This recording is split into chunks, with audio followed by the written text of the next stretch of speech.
Bonjour tout le monde. Que diriez-vous aujourd'hui si on essayait de voir comment on peut utiliser les journaux pour documenter nos histoires de famille? C'est ce que je vous propose de faire aujourd'hui dans cette vidéo. Alors, sur l'écran qu'on a ici présentement, on voit l'affiche d'un des oncles de mon père qui s'appelait Oscar Conley. Oscar était marié à Margaret Nelson. J'ai bien connu Oscar parce qu'il venait chez nous assez souvent quand j'étais jeune.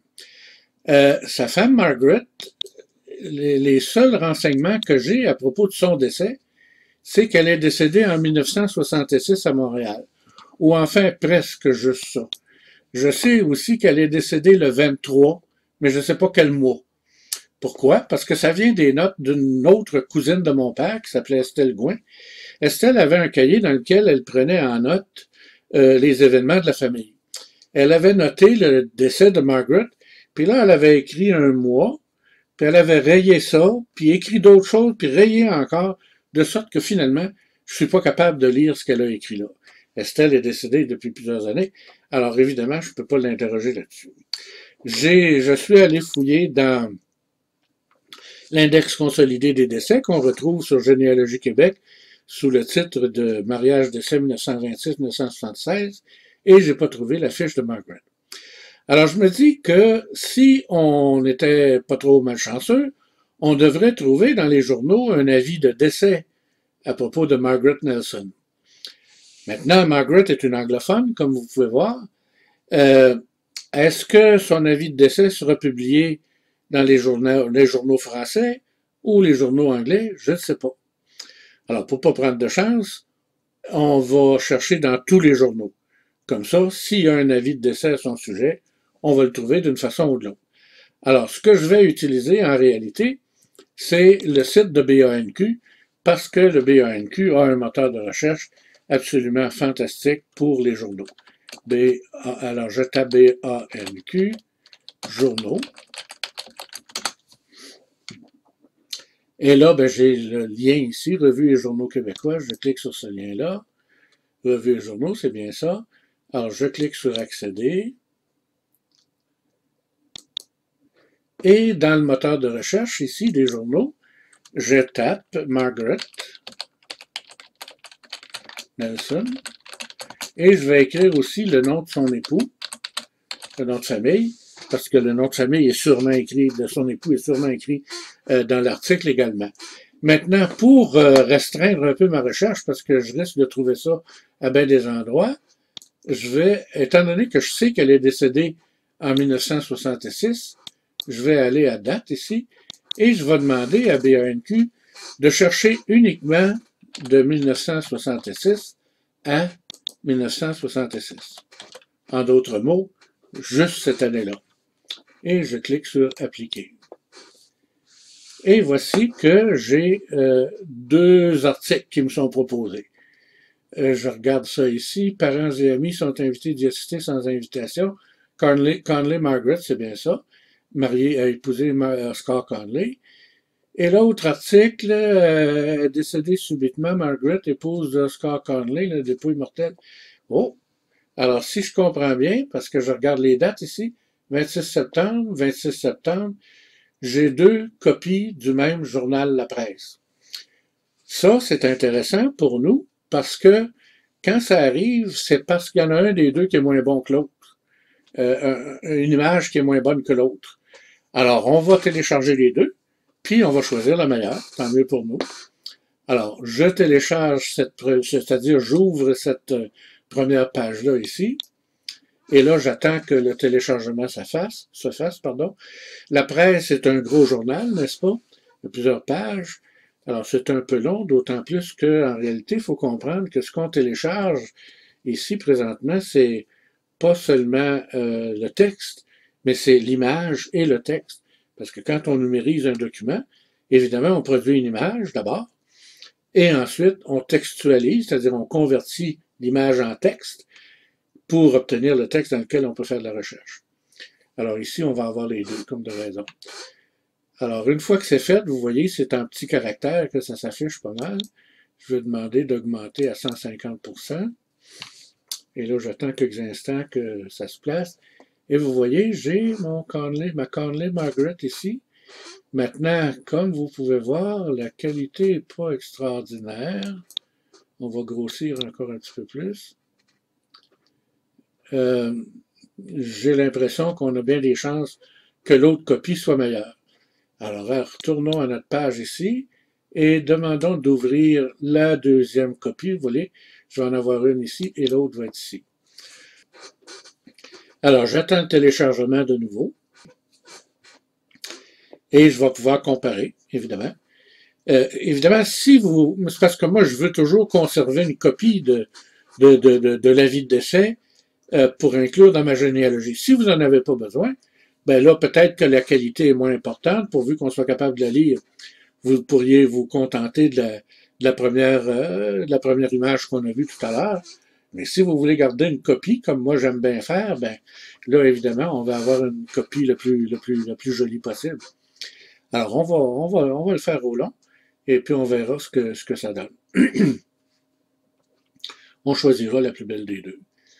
Et moi, je me doute que ça va être la deuxième, là, mais peut-être que je vais trop vite dans mon jugement. Ça pourrait être l'inverse aussi. Parce qu'il y a des fois où les photocopies sont pas très bonnes. J'imagine qu'il y a certains numéros de journal, des fois, qui avaient subi peut-être la pluie et le mauvais temps, n'est-ce pas? Alors, je regrossis encore une fois à 150 points ici. Et là, j'attends que les choses se placent. Et voici qu'on me présente une première Margaret, mais c'est pas celle que je cherche.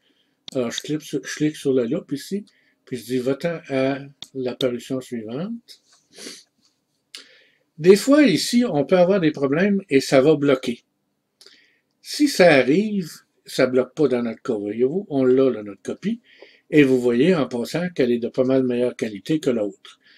Alors, si jamais ça bloque, puis que ça finit pas par arriver à se trouver, il y a une autre solution que je vais vous indiquer tout de suite, c'est de télécharger le document chez vous, dans votre propre appareil, en format PDF. Alors, pour faire ça, vous venez ici, la petite flèche, là, c'est marqué télécharger. Vous téléchargez, moi je vais la placer sur mon bureau, le document, il va s'appeler document.pdf. Et une fois qu'il est rendu sur mon bureau, je peux l'ouvrir. Et là, je travaille directement dans le document. Alors, c'est beaucoup plus rapide, puis j'ai pas de problème, je peux aller où je veux. Mais on va retourner. Alors, je pourrais ici aller à la page 36, parce que c'est à la page 36 que je trouve mon affaire. La page 36. Et si je grossis un peu, vous allez voir, on va le trouver, notre texte là, de Conley Margaret. Vous voyez, il est ici. Là. Alors, je pourrais utiliser cette copie-là, mais laissons faire pour le moment, puisqu'on l'a en ligne, on va aller le chercher en ligne. Alors, la première chose à faire, évidemment, ça va être d'enlever la couleur qui est ici, là, parce que moi, je ne veux pas avoir ça dans mon document. Pour faire ça, il suffit de sélectionner le critère de recherche ici, puis de le supprimer. Pardon. Ça supprime immédiatement les couleurs qu'on avait dans notre texte. Je peux refermer la boîte ici maintenant. Et là, ben, je voudrais augmenter la taille un petit peu encore. Et là, ben, j'ai quelque chose qui a plein d'allure, vous voyez. Alors là, c'est quand même très bon comme qualité.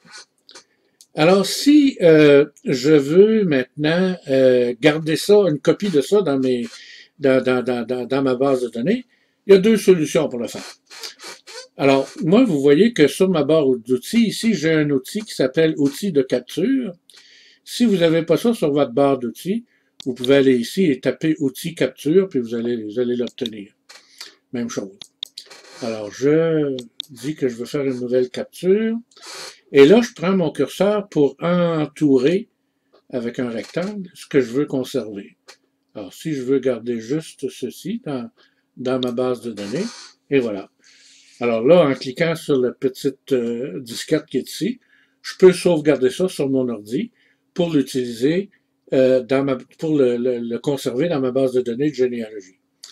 Moi, je suis un petit peu plus capricieux que ça. Alors, je vais vous montrer ce que je fais.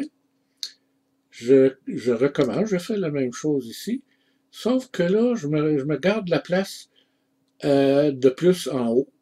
Et vous allez voir, vous allez comprendre pourquoi tout à l'heure. C'est que quand je vais travailler ça tout à l'heure, je vais effacer ce qui est ici et je vais me servir de cet espace-là pour indiquer la référence à la presse du 26 septembre, page 36. Alors, comment je fais ça? Ben, d'abord, je vais placer cette image-là sur mon presse-papier en cliquant sur copier ici. Et là, je m'en vais dans GIMP, mon éditeur de texte, d'image, pardon. Je vais effacer celui qui était déjà là. Et là, je fais édition, coller. Et voici que j'ai mon texte qu'on a découpé qui m'arrive ici. Alors, pour être capable d'effacer ce texte-là ici, d'abord, il faut que je prenne en compte l'arrière-plan. Alors, mon arrière-plan, c'est ça ici. Je vais le placer sur le dessus. Ici, je prends la pipette et je vais chercher ici un échantillon de la couleur de l'arrière-plan. Je retourne ça à sa place.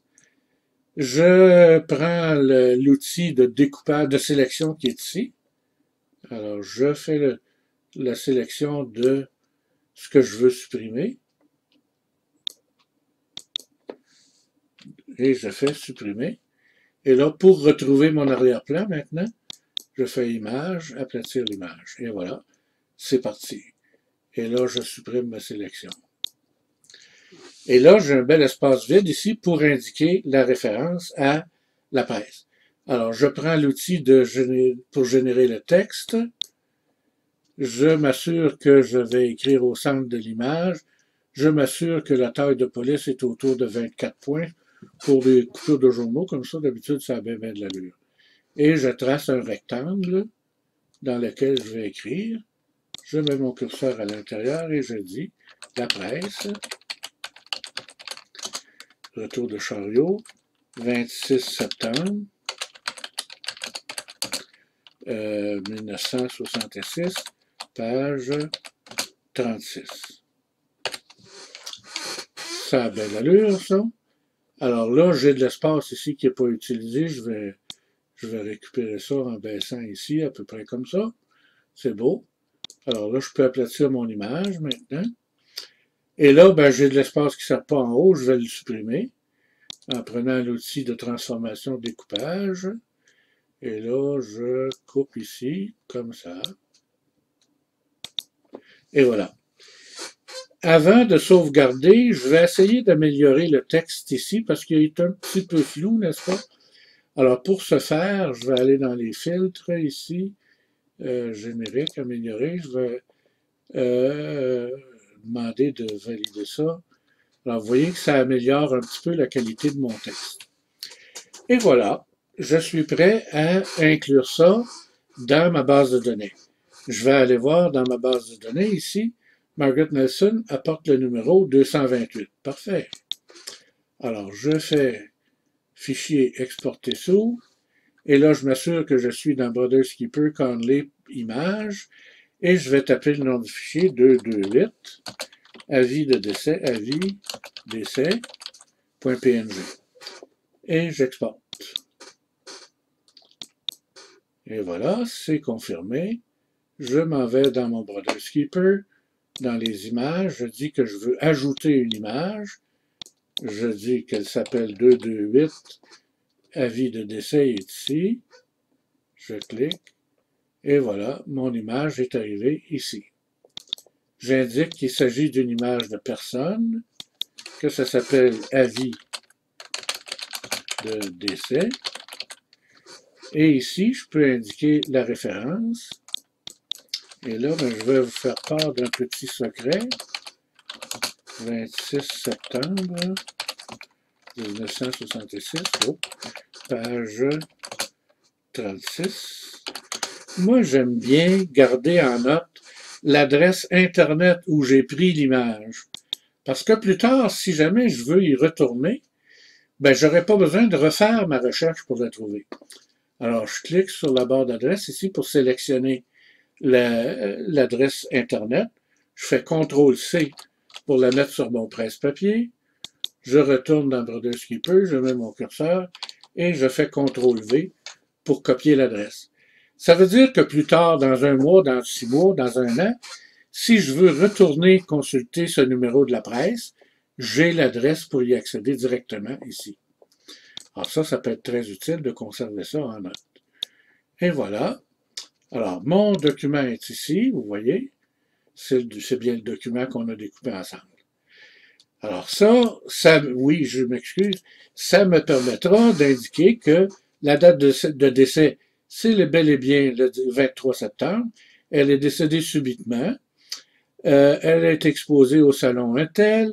Le service funèbre aura lieu à l'église Saint-Léon de Westmount, lundi matin 10 heures. C'est quand ça, lundi matin? Oh, quelle date? Allons voir. Vous voyez, le journal il a été publié le 26 septembre, qui est un lundi. Donc, les funérailles ont lieu le lundi. Ça a bien du bon sens. Le 23 septembre était donc un vendredi. Alors, elle est décédée le vendredi. Ça a été publié dans le journal le lundi matin, tout simplement. Alors, je retourne ici, donc. Mon image est ici. Alors, je pourrais indiquer que les funérailles ont lieu à l'église Saint-Léon de Westmount, etc. Alors, c'est un moyen bien commode de documenter nos histoires de famille. Et vous savez que dans les journaux, vous ne trouverez pas seulement des nécrologies, vous allez trouver toutes sortes de choses. Vous allez trouver des mariages, vous allez trouver des activités mondaines, vous allez trouver des procès, vous allez trouver des accidents, vous allez trouver toutes sortes de choses. Des fois même un peu drôles. Mais en tout cas, c'est un moyen fantastique pour documenter nos histoires de famille. Alors, je vous souhaite beaucoup de plaisir à le faire et bonne chance.